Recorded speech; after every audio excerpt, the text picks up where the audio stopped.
नमस्कार प्यारे विद्यार्थियों, एक बार फिर से स्वागत है आपका अपने YouTube चैनल जी के बाई जितेंद्र खिचट। आज आपका राजनीतिक विज्ञान विषय का जो पेपर हुआ है उस पेपर की आंसर की है हम हमारे इस चैनल पे लेके आए हैं।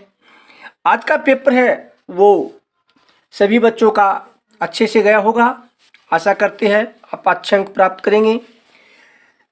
पेपर के आंसर की देखने के बाद आप कमेंट में अपने स्कोर कार्ड जरूर बताएं, अपना नाम, अपना जिले का नाम, विद्यालय का नाम और अपने स्कोर कार्ड जरूर बताएं। सबसे पहले हम देखते हैं जो क्वेश्चन नंबर 1 है उसमें वस्तुनिष्ठ प्रश्न। वस्तुनिष्ठ प्रश्नों में पहला क्वेश्चन हमारा, शीत युद्ध के दौर में सबसे बड़े प्रतीक के रूप में निम्न में से किसे जाना जाता है? तो सबसे बड़ा प्रतीक के रूप में बर्लिन की दीवार को जाना जाता है, जिसे 1989 में गिरा दिया गया था। 1961 में इसका निर्माण किया गया था। उसके बाद में यूरोप के एकीकृत बाजार का गठन कब किया गया था? तो यूरोप में एकीकृत बाजार का गठन है वो जनवरी 1993 को किया गया था। उसके बाद में क्वेश्चन नंबर 3 है, दक्षिणी एशिया मुक्त व्यापार यानी साफ्टा कब प्रभावी हुआ था? तो साफ्टा वो 2006 में प्रभावी हुआ था। उसके बाद में 4 नंबर, 1950 के दशक में निम्न में से कौन सा देश फ्रांस का उपनिवेश था? तो इसमें वियतनाम में वो फ्रांस का उपनिवेश था, ब ऑप्शन होगा आपका। उसके बाद में वैश्वीकरण क्या, यानी वैश्वीकरण वो वस्तु प्रवाह भी है, पूंजी प्रवाह भी है और विचार प्रवाह भी है, तो आपका आएगा उपरोक्त सभी।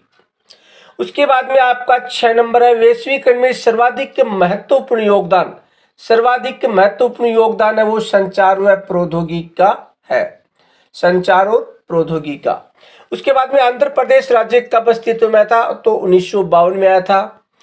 उसके बाद में अगला, निम्न में से प्रथम पंचवर्षीय योजना में जुटे अर्थशास्त्री विशेषज्ञ कौन थे? के.एन. राज था। उसके बाद में द्वितीय पंचवर्षीय योजना कब प्रारंभ की गई थी? तो दूसरी पंचवर्षीय योजना वह 1956 में प्रारंभ की गई थी। क्वेश्चन नंबर 10, निम्न में से वार्सा पैक्ट का समर्थन था? तो सोवियत संघ था। उसके बाद में निम्न में से भारत के प्रथम विदेश मंत्री कौन थे? तो पंडित जवाहरलाल नेहरू थे। उसके बाद में 12 नंबर है, भारत के राष्ट्रपति फखरुद्दीन अली अहमद ने आपातकाल की घोषणा कब की थी?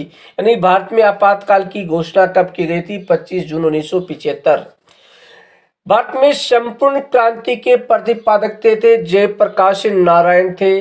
उसके बाद में भारत में चौथा चुनाव कब हुआ था? 1967 में हुआ था, आपका ऑप्शन होगा सी ऑप्शन होगा। उसके बाद में अगला, नागालैंड कब पूर्ण राज्य बना था? तो नागालैंड है वो 1963 में पूर्ण राज्य बना था।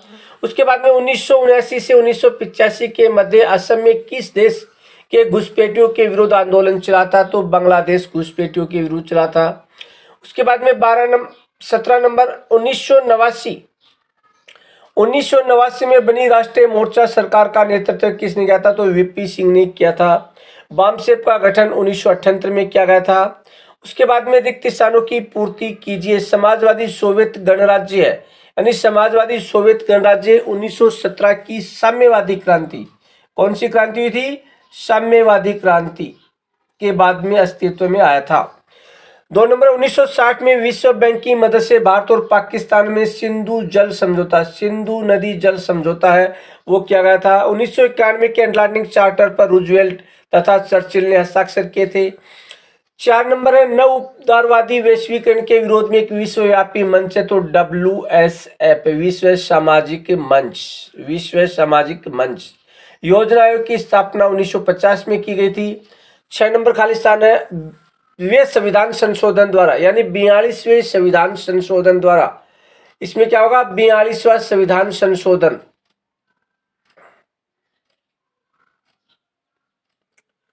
42वें संविधान संशोधन द्वारा लोकसभा का कार्यकाल है वो 5 वर्ष से बढ़ाकर कितना कर दिया गया था? 6। तो क्या आएगा? 42वां संविधान संशोधन 1976। उसके बाद में very short answer question, ASEAN की स्थापना कब हुई थी? 1967 में बैंकॉक घोषणा द्वारा। पत्र द्वारा। यूरोपीय संघ की विदेश एवं रक्षा मामलों में क्षमता सीमित क्यों है, कोई एक कारण बताइए। क्योंकि इसमें जो देश शामिल है वो अलग अलग क्षेत्रों के, उन देशों की आपस में सहमति नहीं बन पाती है। एक ऐसे देश का नाम बताइए जहां भारत के नागरिक बिना पासपोर्ट, नामपत्र, वीजा के जा सकते, तो कौन सा? नेपाल है वो देश। उसके बाद में दक्षेश का पूरा नाम, यानी दक्षेश का आपको पूरा नाम लिखना है, दक्षिण एशियाई क्षेत्रीय सहयोग संगठन। उसके बाद में संयुक्त राष्ट्र संघ दिवस कब मनाया जाता है? तो प्रति वर्ष 24 अक्टूबर को मनाया जाता है। उसके बाद में संयुक्त राष्ट्र संघ दिवस कब मनाया जाता है? तो 24 अक्टूबर। ईवीएम का पूरा नाम इलेक्ट्रॉनिक वोटिंग मशीन। प्रथम आम चुनाव निर्वाचन आयोग के लिए चुनौतीपूर्ण थे कोई दो कारण। एक तो भारत में पहले चुनाव थे, भारत का क्षेत्रफल बड़ा था जिसके कारण पूरी व्यवस्था हो नहीं सकती थी। दूसरा, इसमें भारत की जनसंख्या मात्र 15% पढ़े लिखे लोग थे, इसके कारण। उसके बाद में 8वां क्वेश्चन है, आजादी के वक्त भारत के सामने विकास के दो मॉडल, एक तो पूंजीवादी मॉडल, दूसरा समाजवादी मॉडल। भारत में पंचवर्षीय योजना का विकल्प कहां से लिया गया था? तो सोवियत संघ से लिया गया था। जम्मू कश्मीर को किस अनुच्छेद के तहत? 370, अनुच्छेद 370 के तहत। उसके बाद में 11 नंबर, काशीराम ने दल बहुजन समाज पार्टी में बहुजन से क्या अभिप्राय? तो इसमें अनुसूचित जाति, अनुसूचित जनजाति और अन्य पिछड़ा वर्ग को शामिल किया गया था। अन्य पिछड़ा वर्ग को आरक्षण हेतु किस आयोग की सिफारिश की थी? मंडल आयोग की सिफारिश की गई थी। उसके बाद में क्वेश्चन नंबर 4, यानी सेक्शन बी में आपको प्रत्येक क्वेश्चन के 50 अंकों शब्दों में आपको इसके उत्तर देने हैं। सोवियत संघ और भारत के संबंध सदैव मधुर है, उपरोक्त कथन के पक्ष में दो उदाहरण, यानी भारत और सोवियत संघ के आपको दो संबंध बताने हैं। सोवियत संघ के विघटन के आपको दो परिणाम बताने हैं। उसके बाद में भारत मालदीव संबंधों पर संक्षिप्त टिप्पणी, भारत और मालदीव के संबंध कैसे थे। 7 नंबर, अंटार्कटिक पर स्वामित्व का मसला वैध, यानी सभी देश अपना अपना स्वामित्व बता रहे हैं, इसके बारे में आपको समझाना है। जनसंघ के विचार किस विचारधारा पर जोर दिया था? जनसंघ ने हिंदुत्व विचारधारा पर जोर दिया था। भारत की राजनीति में आया राम गया राम पर टिप्पणी लिखी, यानी दल बदल के ऊपर टिप्पणी लिखनी आपको। प्रीवी पर से क्या अभिप्राय है, संक्षेप में समझाइए। उसके बाद में 1974 में गुजरात के छात्रों ने आंदोलन क्यों किया? 1985 में राजीव लोंगोवाल समझौते की कोई दो बातें बतानी है आपको। उसके बाद में 1989 के बाद लगातार गठबंधन की राजनीति क्यों प्रभावी रही है, यानी किसी एक दल को बहुमत नहीं मिला है। उसके बाद में आसियान की संक्षिप्त उपलब्धियां बताते हुए इसकी प्रासंगिकता पर विचार प्रकट कीजिए। उसके बाद में चीन ने अपनी अर्थव्यवस्था को मजबूत करने के क्या प्रयास किए। 15 नंबर, वैश्वीकरण, वैश्विक स्तर पर पर्यावरण की चिंता करना क्यों आवश्यक है, कारणों को स्पष्ट कीजिए। या क्योटो प्रोटोकॉल के अंतर्गत आने वाले मुख्य मुद्दों को समझाइए। 16 नंबर, वैश्वीकरण के कोई 3 आर्थिक प्रभाव बताइए या कोई सांस्कृतिक प्रभाव। उसके बाद में 17, भारत चीन संबंधों को समझाइए या भारत की परमाणु नीति पर टिप्पणी लिखिए। खंड 2 में आपको प्रत्येक प्रश्न के उत्तर वो 250 शब्दों में देना। मानवाधिकार की आवश्यकता वर्तमान समय में प्रासंगिक और महत्वपूर्ण है, उपरोक्त कथन की विस्तृत विवेचना कीजिए। उसके बाद में सुरक्षा का अर्थ स्पष्ट करते हुए सुरक्षा की पारंपरिक व अपारंपरिक अवधारणा को स्पष्ट कीजिए। 19 नंबर है, स्वतंत्रता के पश्चात भारत के समक्ष कौन कौन सी प्रमुख चुनौतियां थी या भारत विभाजन के परिणामों को समझाइए। उसके बाद में भारत का मानचित्र की जगह आपको विश्व का मानचित्र दिया गया है।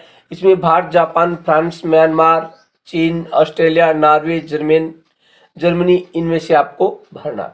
ये था आपका पेपर, जो काफ़ी अच्छा पेपर था, इजी पेपर था। आप अपना स्कोर कार्ड है वो जरूर बताइए। इसी के साथ जय हिंद, जय भारत, जय जय राजस्थान।